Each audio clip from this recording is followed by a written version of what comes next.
Hi, it's Steve. Today we'd like to show you how to change the freezer door handle on your refrigerator. It's a really easy repair. Let me show you how we do it. Now to do this repair, we'll need to remove a single screw on the top of that handle, and then there will be two more on the bottom of the handle that secure it to the bottom of that freezer door. They're all Phillips head screws.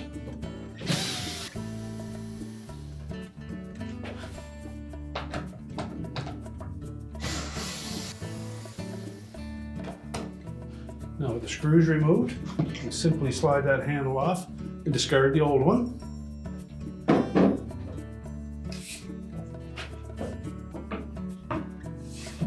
You may have to put a little pressure on that to spread the ends of that enough to slide over the door. We'll line up the top screw first.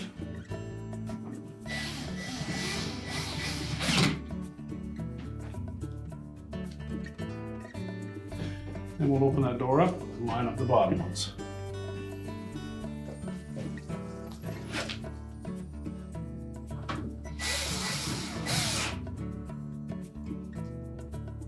Be sure to tighten those securely,